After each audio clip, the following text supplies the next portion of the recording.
Outreach dinner meeting kali ini kita mendapatkan kunjungan yang luar biasa, Bro Brian. Yes, kita mendapatkan kunjungan yang luar biasa. Ada Erik yang berangkat dari Jakarta sampai ke Kupang.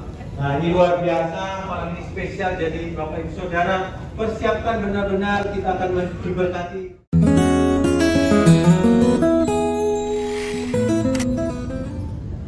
Baik, mari kita masuk ke dalam doa. Tuhan yang kami sembah di dalam nama Tuhan Yesus Kristus, kami bersyukur, terima kasih Tuhan. Terima kasih kesempatan, terima kasih untuk persatuan, terima kasih di dalam kesehatian yang malam hari ini Engkau kumpulkan setiap kami semua. Kami hanya memuji, memuliakan nama-Mu. Terima kasih Tuhan untuk kesempatan, terima kasih untuk waktu, terima kasih untuk pimpinan penyertaan-Mu di setiap kami semua pada malam hari ini. Biarlah sungguh kami keluar seperti tadi yang dikatakan, keluar lebih daripada pemenang. Kami bersyukur, terima kasih Tuhan Yesus atas segala yang telah Engkau pimpin sertai di tengah-tengah kami semua ini. Biarlah setiap kami dengan hati tenang, biarlah setiap kami membuka hati sepenuhnya atas hadirat firman-Mu di tengah-tengah kami untuk mencerahkan, untuk menaungi, untuk mengalir sepenuhnya kehidupan yang Engkau limpahkan di tengah-tengah kami semua. Kami syukuri di dalam nama Tuhan Yesus Kristus. Kami bersyukur, kami berdoa. Haleluya. Semua katakan amin. Amin. Silakan duduk semua Bapak Ibu semua. FGB Man, Be strong in the Lord. be strong in the Lord. FGB Man. Puji Tuhan. Jangan lupa LOF, be strong in the Lord. Puji Tuhan. Ya. Baik, terima kasih Bapak Ibu sekalian. Saya bersyukur untuk bisa kesempatan sudah sekian lama tidak ke Kupang ya, karena faktor juga dengan COVID, ataupun tadi Pak Don yang ngomong wah mungkin, atau dengan Pak Hengki yang ngomong tadi didoakan sibuk-sibuk dalam bisnis. Kadang-kadang juga ya kita ini manusia kadang seperti up and down begitu ceritanya ya. Tetapi puji Tuhan, sewaktu kita menelaah, sewaktu kita mengenal, sewaktu kita mengerti lebih dan lebih, wow, gairah hidup ini sungguh dibangkitkan. Oleh karena apa? Oleh karena Tuhan sudah menyatu dengan kita semua. Amin. Inilah malam hari ini yang coba kita akan sharingkan bersama untuk kita menelaah, untuk kita lebih mengenal Dia lebih lagi. Nah, bahan pada sharing pada hari ini sudah ada di panitia. Gak usah catat-catat, tapi biarlah kita perhatikan baik-baik apa seharusnya firman Tuhan yang telah Tuhan sampaikan ada di tengah-tengah kita semua ini untuk kita telaah bersama-sama. Nah, saya kira mungkin nggak bisa ya di jalan. Baik, saya akan sharingkan begini. Ini hari topiknya, dan ini belum lama juga kita peringati yaitu hari kebangkitannya. Bahkan minggu yang lalu lebih daripada itu adalah pencurahan hari Pentakosta. Itu penting sekali untuk di dalam sejarah Alkitab dan kebenarannya itu. Nah, di dalam bagiannya itulah kita ingin coba sama-sama untuk di dalam tengah-tengah hidup kita yang mungkin banyak tantangan, banyak tadi katakan banyak bahwa beberapa teman yang lainnya lagi tiarap dan sebagainya. Wow, percaya di dalam Kristus kita ini sungguh keluar lebih daripada pemenang itu. Amin. Nah, ini hari coba kita renungkan dengan baik sesuai dengan apa waktu yang barusan ini, yaitu kita telah bersatu dengan kebangkitannya. Nah, dari sinilah kita 3 titik yang penting sekali. Apa sih kaitannya dengan kebangkitan Kristus itu? Tidak lain peroleh belas kasihan. Peroleh belas kasihannya kita ini telah dilahirkan kembali. Jangan lupa, oleh kebangkitannya itu kita dilahirkan kembali. Nah, itu ayat yang ada, telah jadi satu dengan kematian dan dan kebangkitannya juga. Nah, ini perlu kita telaah juga dengan baik supaya kita lebih tahu dan lebih memaknai apa yang Tuhan maksud hidup dalam limpah kasih karunia-Nya. Puji Tuhan. Next coba ya. Ini karena saya nggak bisa dari sini. Terkutip dari 1 Petrus 1 ayat 3, karena rahmatnya ya yang besar telah melahirkan kita kembali oleh kebangkitan Yesus Kristus. Wow, kebangkitan Yesus Kristus itu dengan karunia, dengan kasih karunia itu Dia telah membangkitkan kita, menghidupkan kita kembali. Artinya apa? Nah, coba kita ingin lebih jelasnya itu. Jadi melahirkan kembali itu adalah, kalau saya katakan, adalah pintu gerbang untuk setiap orang yang percaya dalam Kristus masuk ke dalam limpah kasih karunia dari segalanya itu yang dilewati melalui dilahirkan kembali itu. Nah, apa itu? Coba kita telaah lebih lanjut. Next please, coba. Yohanes 3 ayat 5 menjawab begini, ini percakapan yang kita tidak asing lagi, yaitu dengan siapa? Nikodemus, ya, yaitu seorang tokoh agama pimpinan yang tertinggi, bahkan mungkin kalau kita boleh dikatakan pada zamannya itu, karena backgroundnya, karena knowledge-nya dan semuanya itu pun sewaktu Tuhan Yesus mengatakan, aku berkata kepadamu sesungguhnya jika seorang tidak dilahirkan dari air dan roh. Nah, lahir kembali itu bersangkutan dengan dilahirkan dari air dan roh. Tidak sekedar seperti kalau kita dengar banyak orang cerita bahwa orang itu sekarang menjadi lebih baik, dulunya ngerokok sekarang sudah tidak. Well, fenomena dari outward looking yang terlihat dari luarnya sungguh memang baik dan kita melihat perubahannya. Tetapi inti esensinya itu lebih daripada itu, karena di sini dikatakan apa? Yaitu dilahirkan dari air dan roh. Maknailah ini dengan baik. Apa sih perubahan yang terjadi dengan air dan roh itu? Karena itu kita baru dapat masuk ke dalam kerajaan Allah. Bukan sekedar baik-baik yang dilihat dengan secara duniawi saja, tapi sesungguhnya apa yang ditekankan oleh Tuhan Yesus ini tidak lain adalah lahir dari air dan roh itu. Nah, coba kita lihat next please, coba. Nah, Yohanes 4 ayat 14, apa yang dimaksud air itu? Tidak lain adalah sewaktu percakapan begini. Jadi tulisan Alkitab itu begitu banyak hal yang perlu kita memaknai untuk bisa mengambil urutan ataupun juga signifikan, yaitu kepentingannya itu, yaitu alur jalur ataupun juga benang merah. Arti sesungguhnya yang dimaksud itu apa? Nah, air tidak lain. Tuhan Yesus berulang kali bicara soal air. Salah satu itu terkutip kalau kita lihat dari Yohanes 4 ayat 14 ini pun tidak kita asing lagi, yaitu pembicaraan Tuhan Yesus sama siapa? Wanita Samaria, ya kan, yang haus. Di sini dikatakan kalau engkau meminum air yang kuberikan tidak akan haus lagi. Jadi ini bukan bicara soal soal makanan minuman, soal duniawi, soal kasat mata yang kita tiap hari kalau haus minum. Tuhan Yesus katakan percuma. Itu semua akan membawa kita pun akan haus kembali. Tetapi ada satu rahasia yang begitu besar. Dikatakan kalau engkau akan meminum yang kuberikan kepadamu akan menjadi mata air terus menerus memancar sampai kepada hidup yang kekal. Tidak lain yang diartikan air di sini, jelaslah sudah kita menangkap dengan baik. Tidak lain yaitu menyangkutkan, mengartikan dirinya dia sendiri itu. Dia itulah Yesus, itulah yang air itu sendiri yang perlu kita percaya, yang perlu kita peroleh, yang perlu kita katakan seperti tadi yang dikatakan Christ is only in us, supaya dengan inilah kita memperoleh air hidup yang bukan saja tidak haus, tetapi bahkan ada ayat yang lain, Yohanes 7 mengatakan apa? Kita mengalir dengan air hidup yang terus menerus sampai melimpah keluar. Nah, inilah penuh sukacita, penuh berkat, penuh dengan kegairahan yang Tuhan berikan kepada kita. Nah, inilah yang dimaksud tidak lain, yaitu kita perlu betul-betul menerima mengerti dan percaya kepada Kristus yang sebagai air hidup itu untuk kita memperoleh hidup yang kekal itu. Next, selanjutnya.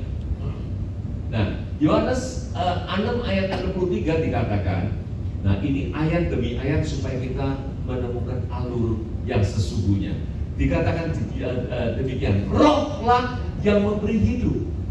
Jadi perkataan Tuhan Yesus satu dengan satu yang lainnya itu selalu begitu banyak mendorong. Tadi dikatakan kita harus hidup kembali dari air dan roh. Di sini dikatakan rohlah yang memberi hidup, ya kan? Karena apa? Daging sama sekali tidak berguna. Kita bukan acuan yang utama. Tujuan kita ini bukan masalah daging, bukan masalah kasat mata, bukan masalah duniawi yang banyak orang menggandrunginya itu. Lebih daripada itu, Tuhan yang inginkan kita ini adalah mengerti bahwa perkataan-perkataan yang kukatakan kepadamu ini adalah roh dan hidup. Kalau kita mengenal, menerima, dan memperoleh perkataan dari firman-Nya itu, seperti tadi yang dikatakan, kita didorong, dianjurkan untuk apa? Menumbuhkan iman kita. Karena apa? Dari pendengaran firman Tuhan yang tadi sudah dicanangkan untuk kita selalu telaah dengan baik. Memang itulah dasar kehidupan yang perlu kita peroleh, yaitu dari firman Tuhan itu. Dari firman Tuhan itulah yang dikatakannya ini adalah roh dan hidup. 2 Korintus 1 ayat 22 mengatakan gini, memeteraikan tanda milik atas kita ini diberikan Roh Kudus sebagai jaminan. Nah, tahukah, sadarkah setiap kita ini sewaktu kita menerima Tuhan Yesus ini, anugerah Roh Kudus itu diberikan kepada setiap orang yang percaya kepada Dia. Jadi bukan sekedar hanya kita percaya begitu aja, tetapi dimanifestasikan, dimeteraikan dengan Roh Kudus yang ada di dalam hati kita sebagai apa? Jaminan. Nah, dikatakan di sini karena apa? Roh itu memberi hidup, Roh itu adalah hidup, Roh itu adalah yang kekal. Puji Tuhan, kita bersyukur sewaktu kita percaya kepada Tuhan, kita yang dulu manusia daging itu sekarang dirombak, dijadikan kita pun juga manusia rohani itu. Maka itu dikatakan dalam kitab Kejadian 6, setelah Adam jatuh dalam dosa, tidak lama kemudian ayat ini muncul. Ayatnya dikatakan apa? Rohku tidak akan tinggal selamanya di atas orang manusia. Karena apa? Orang manusia itu ada sifatnya daging. Nah, itulah yang sekarang ini setiap dari kita ini yang hadir, oleh karena anugerah percaya kepada Tuhan itu, kita sudah dianugerahkan dengan Roh Kudus ini, dipulihkan kembali, dilahirkan kembali dari air dan roh itu, supaya apa? Supaya kita bisa masuk ke dalam kerajaannya Dia ini, supaya kita memperoleh roh sebagai jaminan itu, kita memasuki hidup yang kekal itu. Tidak lagi kita di dalam hidup sebagai manusia jasmani, manusia daging yang akhirnya semuanya ini akan binasa. Inilah membedakan kita semua yang duduk di tempat ini pada malam hari, yang setiap kita percaya, memisahkan, membedakan dengan apa yang di luar Kristus itu. Puji Tuhan, luar biasa. Maka itu inilah makna dari apa awal dari Tuhan Yesus pelayanannya waktu ketemu Nikodemus, harus dilahirkan kembali dari air dan roh. Bukan yang lain, bukan dari kebaikan kita, bukan dari apa, tetapi yaitu air dan roh itu yang tidak lain. Air itu adalah dirinya sendiri, roh itulah jaminan anugerah Roh Kudus yang diberikan sebagai setiap orang sebagai tanda milik yang telah dimeteraikan itu. Puji Tuhan. Next please. Nah, dari situ makanya Paulus mengatakan dan menekankan berulang-ulang, biarlah apa? Kita menabur bukan dalam daging, karena menuai dalam daging itu menuai kebinasaan. Kalau kita hanya menggandrungi masalah soal daging itu, yaitu masalah apa? Masalah hal-hal yang jasmani, masalah hal-hal yang kasat mata yang kita lihat, itu sifatnya sementara aja. Tetapi menabur dalam roh, menuai hidup yang kekal oleh roh itu. Kalau kita bicara soal menabur, itu artinya apa? Kita seperti kita benih itu kita tabur, kita siramin air, kita perhatikan, kita berikan nutrisi, kita berikan semuanya vitamin dan demikian juga dalam hidup kita ini. Sewaktu kita memperhatikan hal-hal yang rohani, memperhatikan dan memberikan memberikan waktu, memberikan kita punya perhatian, mindset kita ini yang lebih banyak ke hal sifatnya keselamatan, kebangkitan, bahkan yang nanti kita akan bicarakan, kita yang sudah dimerdekakan. Nah, inilah hal-hal yang rohani yang sungguh kita perlu menuai waktu kita menabur ini, yaitu hidup yang kekal itu. Maka itu 1 Korintus 2 yang dikatakan gini, kita ini nggak bisa menafsir hal-hal rohani kepada mereka yang mempunyai roh. Jadi sewaktu kita bersama dengan kita semua yang duduk sama-sama ini, kita menafsirnya itu adalah hal-hal yang rohani, karena kita semua ini sudah dimeteraikan oleh roh yang itu. Nah, apa yang terjadi kalau kita berkata-kata itu bicara soal karunia-karunia Allah dengan perkataan yang bukan dari hikmat manusia. Mungkin bisa next slide-nya coba. Nah, diajarkan oleh hikmat manusia, tetapi oleh roh. Firman itu adalah roh. Makanya waktu kita sharing firman itu, kita perlu memahaminya, yaitu semuanya itu adalah bermakna di dalam roh yang memberi kehidupan itu.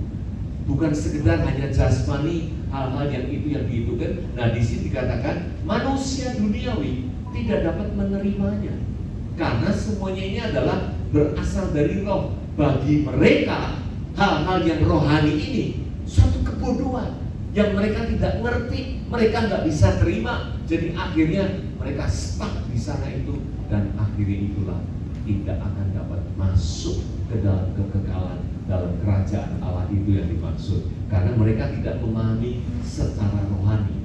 Nah, ingat baik-baik ayat selanjutnya di sini dikatakan, pemikiran ini semua inilah yang bukan secara manusiawi, bukan secara duniawi, tetapi secara roh, secara menafsirkan secara rohani ini. Inilah kita memiliki pikiran Kristus. Nah, inilah satu sharing malam hari ini. Biarlah kita boleh bertumbuh.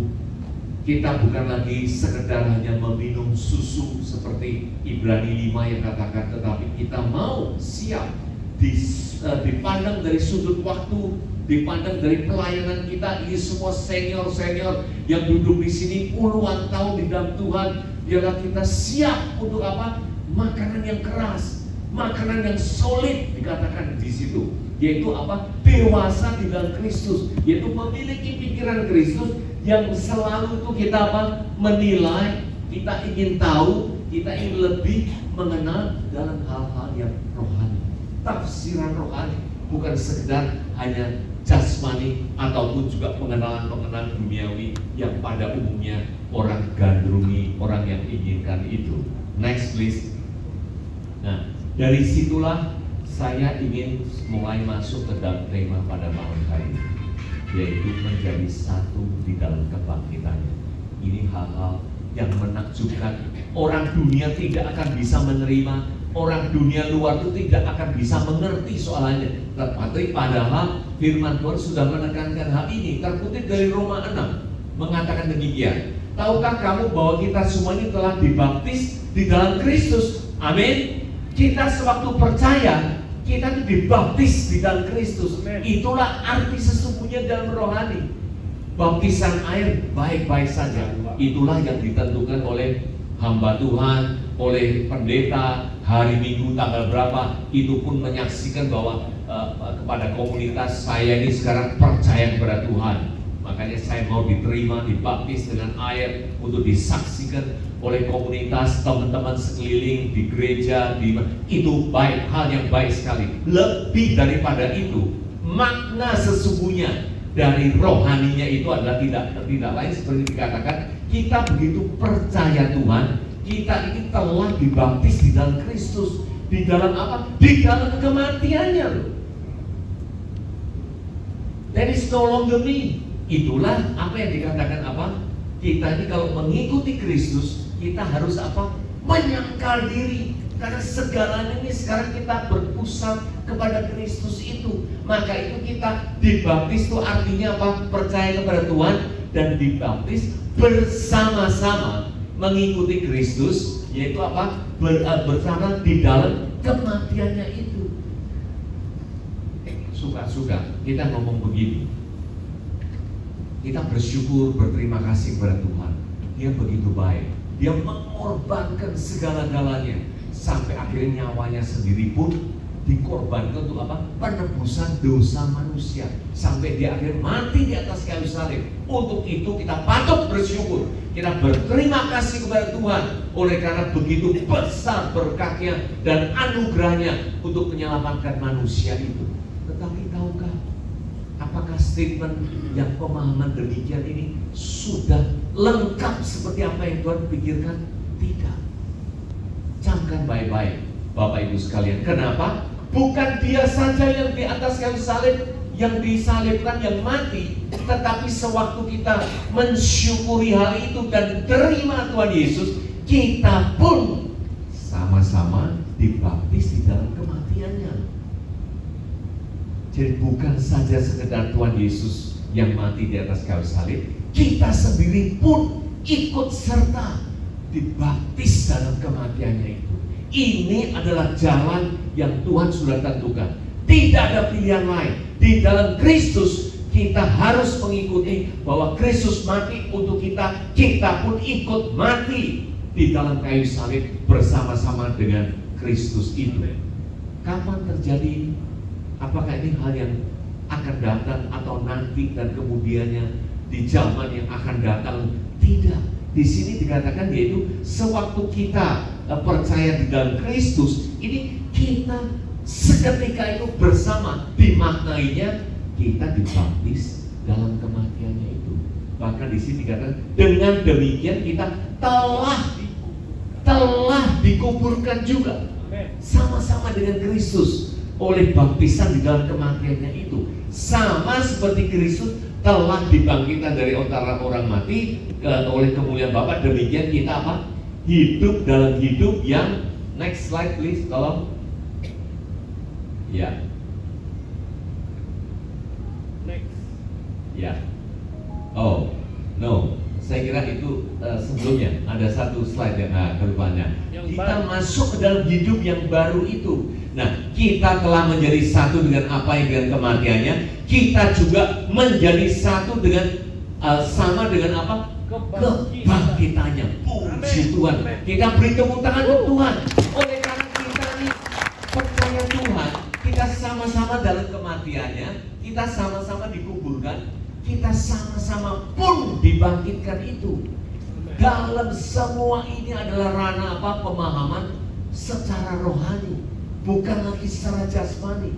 Karena kita bicara sekarang yang terdalam, kita bicara sekarang soal hidup kekal, bukan soal jasmani. Karena kalau debu, kedagian kita debu kembali kepada debu. Tetapi roh kita inilah yang akan di dalam jiwa yang kita udah dimenangkan ini bersama dengan Kristus masuk ke dalam kekekalannya itu. Nah, untuk itulah maka kita tahu bahwa kita ini kembali. Nah, kita ini telah menjadi satu dengan kebangkitan sesuai dengan tema yang kita bicarakan hari ini. Nah, biarlah kita camkan baik-baik. Kita percaya dengan Kristus itu berarti apa? Kita pun ada di dalam baptisan kematiannya itu. Kita pun bersama-sama sudah menjadi satu di dalam kebangkitannya dia juga. Puji Tuhan. Apa sih maknanya kebangkitan itu? Nah, coba kita mulai menelaah lebih lanjut supaya kita lengkaplah pengenalan kita, pemahaman kita soal di dalam Kristus itu sejauh mana dan dahsyat luar biasa yang sudah kita peroleh dari apa tadi yang dikatakan apa? Kasih karunia yang Tuhan sudah berbuat untuk kita semua. Next coba, ya.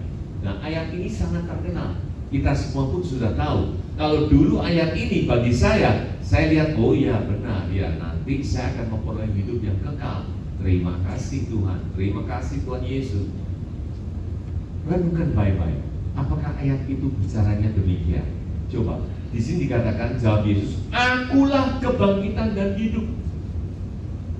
Barang siapa percaya kepadaku, ia akan hidup walaupun ia sudah mati. Jadi dia akan hidup, kita akan hidupnya ini nanti-nanti, atau sewaktu kita percaya kepadaku. Timeline di dalam ayat ini berbicara kita dibangkitkan sesuai dengan tadi ayatnya. Sewaktu kitanya apa? Percaya kepada Tuhan. Karena dia ini adalah sang kebangkitan itu. Karena dia ini adalah sang hidup itu. Percayakah hal ini? Ketahuikah hal ini yang kita sudah peroleh anugerah yang begitu besar itu? Sewaktu kita percaya kepada dia, dan oleh karena dia ini adalah kebangkitan dan hidup itu, kita ini menjadi hidup walaupun kita ini mati. Apa ini? Sudah mati itu artinya apa? Pandangan Tuhan sewaktu kita belum bertobat, pandangan Tuhan dari orang-orang yang di luar Kristus itu semuanya adalah orang yang mati. Ingat, yaitu kejadian Adam dan Hawa itu karena pelanggarannya, karena dosanya yang terjadi itu, dikatakan apa? Seketika itu juga engkau akan mati. Itulah yang dimaksud itu. Hubungan dengan Allah itu terputus. Nah, inilah menggambarkan kita ini semua sebelum kita bertobat, kita semua orang-orang mati.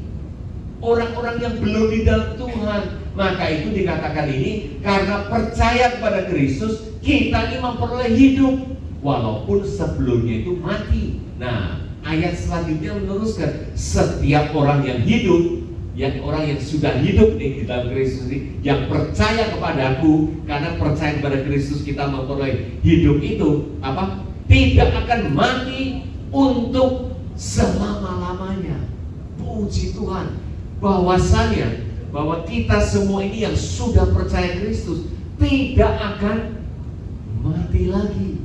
Nah, tantangannya adalah, percayakah engkau akan hal itu? Renungkan baik-baik Bapak Ibu sekalian, anugerah yang begitu besar. Kita ini tidak akan mati lagi.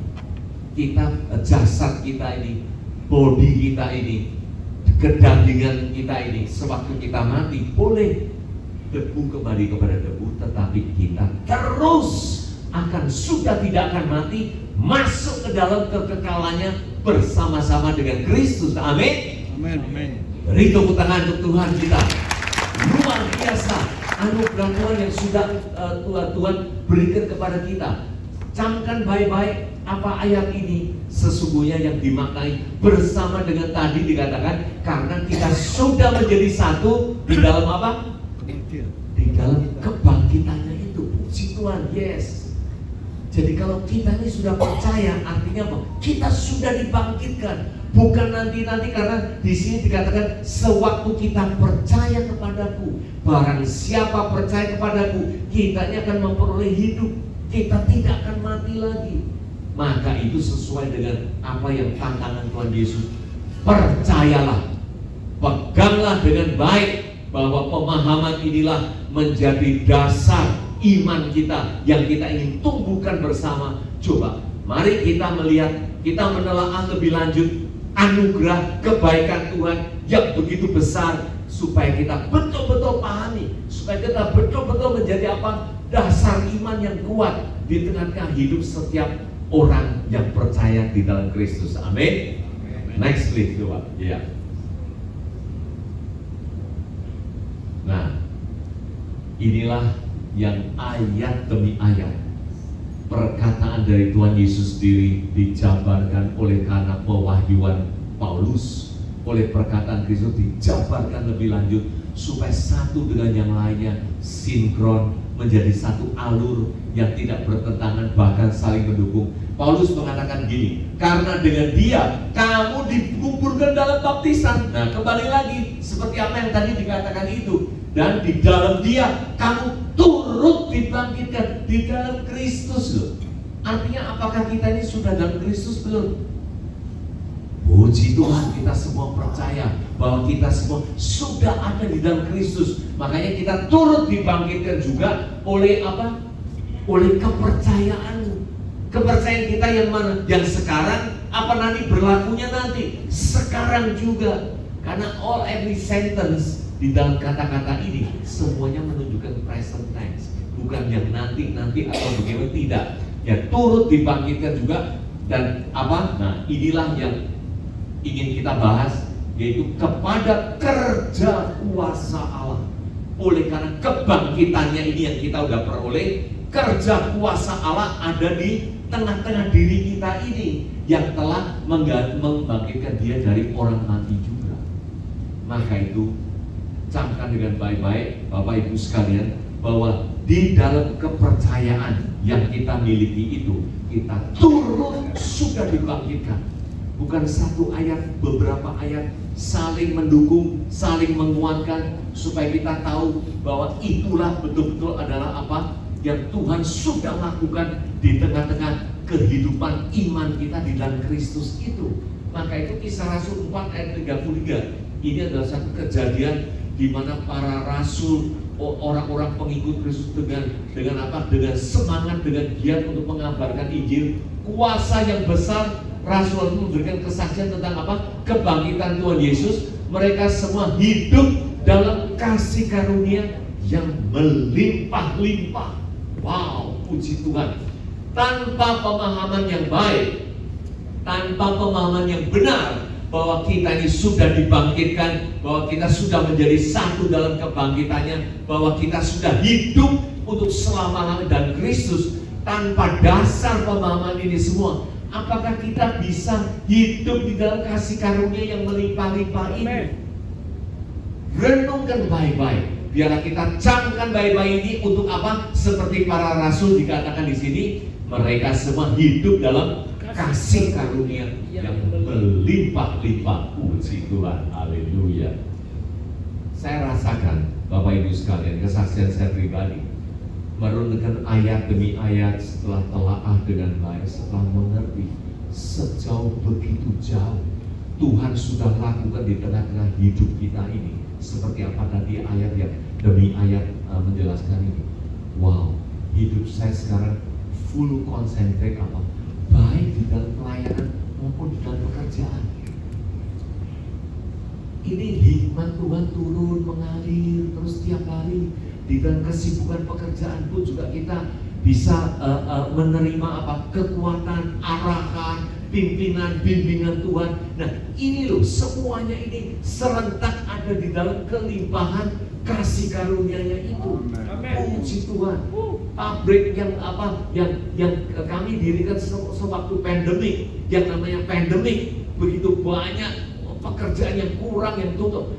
Justru ordernya melimpah dan sebagainya. Nah, inilah salah satu, maksud saya, kasih karunia melimpah ini. Tetapi lebih daripada itu, di dalam aspek rohani itu, kita betul-betul dihidupkan, kita betul-betul dibangkitkan, kita betul-betul memperoleh kekuatan di dalam Kristus itu. Tidak ada yang nakut-nakutin lagi. Tidak ada yang merasakan bahwa kita harus gini baru bisa memenuhi syarat ini, baru tidak. Karena Kristus sudah terlebih dahulu melakukan segala hal ini untuk anak-anaknya, untuk orang-orang yang percaya, yang sudah dikaruniakan segalanya ini dengan limpah berkatnya itu. Puji Tuhan. Next please. Ya, kita berjalan terus. Nah, di sini dikatakan bagi dialah melakukan jauh lebih banyak daripada kita doakan atau pikirkan. Kalau kita dulunya belum memiliki pemahaman yang apa yang firman Tuhan tuliskan, yang firman Tuhan artikan, inilah seperti apa yang Paulus katakan, melakukan jauh lebih banyak daripada yang kita doa dan kita pikirkan. Kita masih kadang-kadang khawatir gini, khawatir gitu. Tidak perlu, karena Tuhan sudah hadir di tengah-tengah hidup kita dan Tuhan sudah memberikan limpahan kasih karunia-Nya itu. Sewaktu kita betul-betul ada di dalam Dia, sewaktu kita betul-betul menjimak firman-Nya dengan baik, dan firman itu adalah makanan rohani yang hidup, yang menguatkan iman kita ini. Wow, I do believe FGD Man yang ada di tengah-tengah market, kesibukan baik di dalam marketplace maupun di dalam pelayanan hal yang lainnya, tidak pernah Tuhan membawakan kekecewaannya. Karena apa? Kekuatan kebangkitannya itu sudah ada di tengah-tengah jalan hidup kita. Amin. Amin. Yang penting adalah sekarang, apakah mindset kita ini sudah dirubah? Apakah pemahaman ini sudah betul-betul kita renungkan dengan baik, untuk kita terima dengan baik? Apakah hanya sambil lalu saja kita masih kembali kepada yang sebelumnya, yang pemahamannya oh ya itu nanti baru nanti ini itu, yang penting saya sekarang harus mengerjakan ini? Tidak. Tadi barusan share dengan Pak Don juga, Filipi 2 kan ada satu ayat, nggak ada di sini, yaitu kita harus gentar melakukan apa? Kerjakan kita punya apa? Keselamatan. Ini ayat sudah kita tahu. Tetapi bukan berhenti sampai situ, itu baru ayat 12. Ayat 13 mengatakan lebih lanjut, Tuhanlah yang ada di dalam diri kita ini yang mengerjakannya sesuai dengan apa? Kehendaknya, sesuai dengan apa yang Dia inginkan untuk bekerja di tengah-tengah kita. Jadi di hadapan Tuhan, inilah prinsip kasih karunia. Nothing about us. Tidak ada yang menyangkut soal kebaikan kita. Roma 3 mengatakan apa? Ayat 9, tidak ada satu orang pun yang baik, tidak ada satu orang pun yang cari Tuhan loh. Well, katakan kalau kita misalkan baik hari Minggu di gereja baik, nice, pulang, wah mungkin keadaan kita di tengah-tengah hidup kita ini sudah totally different. That happen, man. Ini terjadi banyak kali begitu. Jadi manusia di hadapan Tuhan tidak ada yang bisa diandalkan. Hanya Tuhanlah, kasih karunia-Nya itu. Itulah yang memberikan betul-betul kelengkapan kehidupan di tengah-tengah umatnya itu. Maka itu tidak lain, Tuhan mengatakan apa? I in you, you in me. Aku ada dalam kamu, kamu ada dalam aku. Di luar aku, kita tidak bisa berbuat apa-apa. Semuanya itu kita ketergantungan betul-betul kepada Kristus, yang sungguh kita selalu camkan di dalam tengah-tengah hidup kita untuk kita jalanin semuanya di dalam pimpinannya, ya yang ajaib itu. Puji Tuhan. Next please. Ya. Nah, maka itu kalau kita percaya kebangkitannya itu kita sudah peroleh. Nah, ini penting pemahaman ini. Wahyu mengatakan gini, berbahagia kuduslah yang mendapatkan bagian dalam kebangkitan pertama itu. Pertama itu kebangkitannya kapan? Sewaktu kita dulunya sebelum percaya Tuhan itu mati, karena kita di luar Kristus. Kita setelah terima Kristus ini, kita sudah dibangkitkan. Nah, inilah kebangkitan pertama itu. Kematian kedua tidak berkuasa lagi. Bukannya kebangkitan kedua loh, tidak ada kebangkitan kedua. Yang ada adalah kebangkitan pertama, kematian yang kedua. Kalau kita dulunya adalah mati, sekarang ini yang disebutkan kematian keduanya apa? Ya kalau memang benar-benar kita mati meninggalkan dunia, inilah kematian yang kedua. Sudah tidak berkuasa lagi. Karena apa? Tadi dikatakan kalau kita ada di dalam Kristus, kita sudah tidak akan mati untuk selama-lamanya. Maka itu kematian yang kedua ini sudah tidak berkuasa lagi. Apa sih kematian yang kedua? Yaitu maut, kerajaan maut. Itu semua adalah kematian yang kedua, yaitu lautan api. Ini bicara soal runtuhnya bait suci pada akhir zaman waktu itu. Tetapi makna dari semuanya itu kita peroleh, yaitu apa? Kematian yang kedua sudah tidak menjadi bagian kita-kita ini yang sudah memperoleh kebangkitan pertama itu. Nah, inilah begitu indah, begitu baik pemahaman tentang kebangkitan yang sudah kita menjadi satu dengan Kristus itu, yang perlu kita miliki supaya semuanya ini sudah bukan menjadi bagian kita lagi. Lain cerita kalau kita belum memahami secara baik dasar semua pengertiannya ini, ya apa kata? Maka itu kita perlu sekali supaya kita memahami secara benar apa yang firman Tuhan sampaikan untuk setiap orang-orang, anak-anak yang percaya kepada Dia. Amin. Next, coba next lagi ya. Ini kita sebentar lagi akan mengakhiri.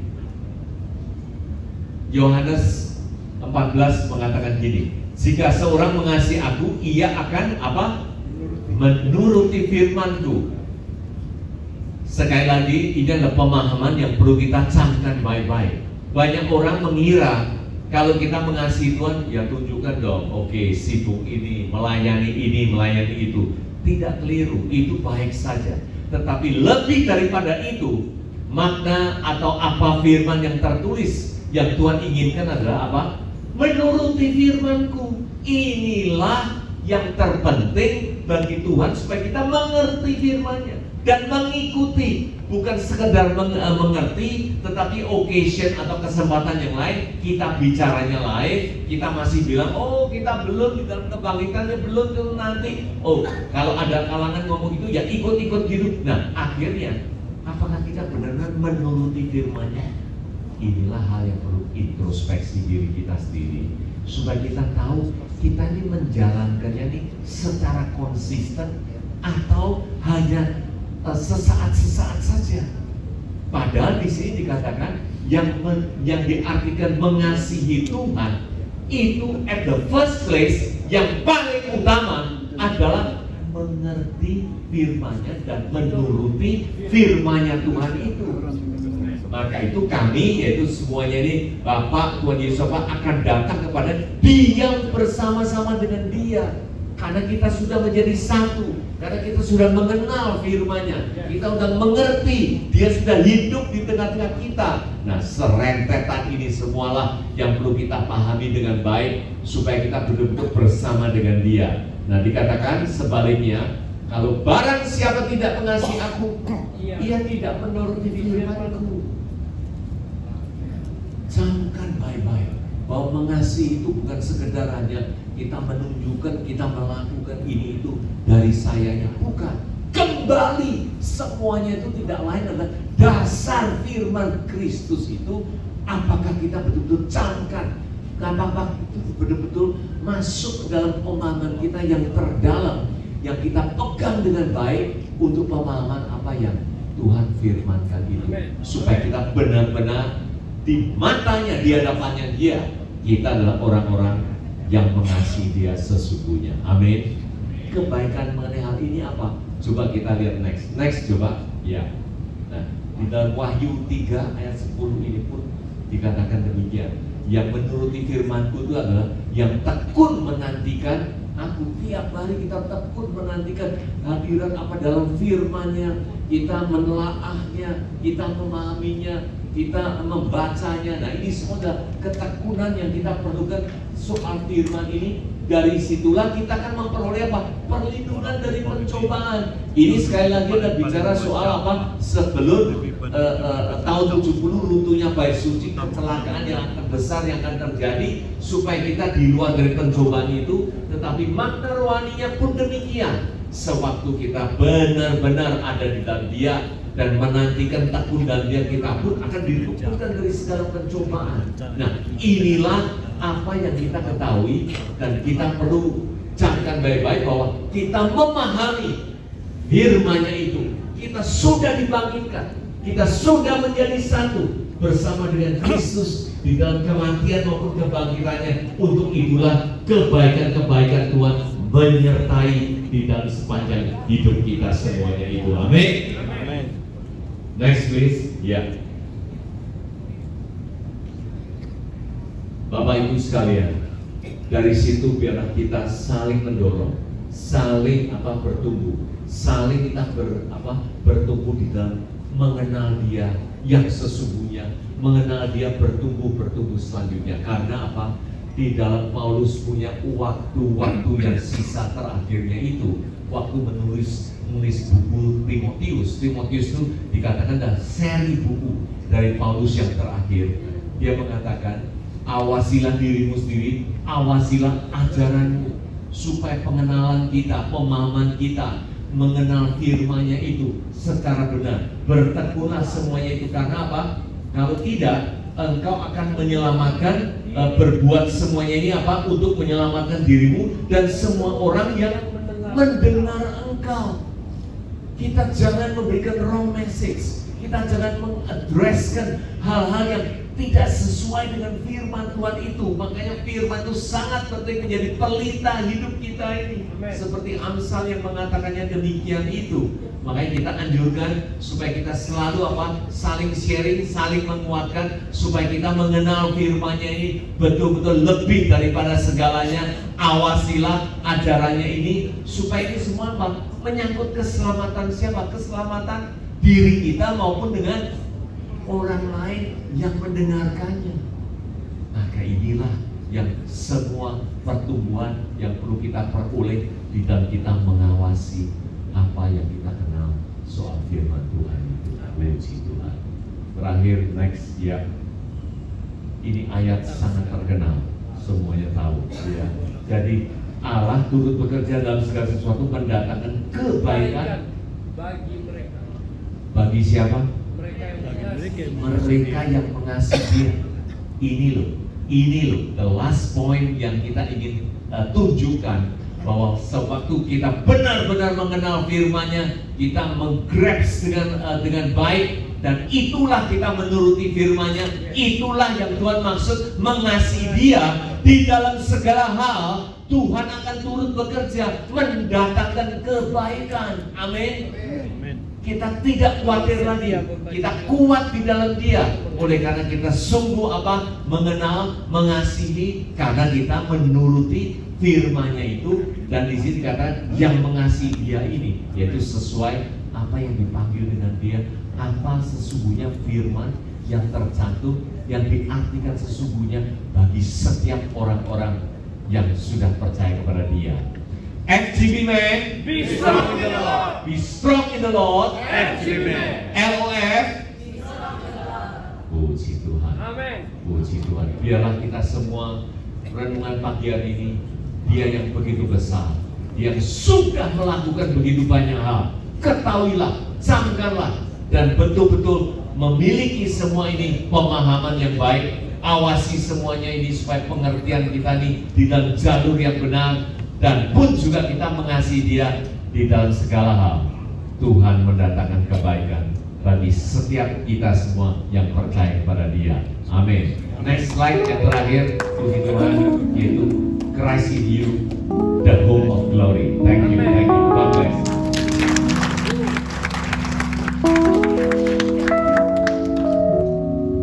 Terima kasih Pak Wilson, luar biasa sharing yang memberkati kita semua, dan sampai jumpa pada kesempatan mendatang. FGB Band, be strong in the Lord.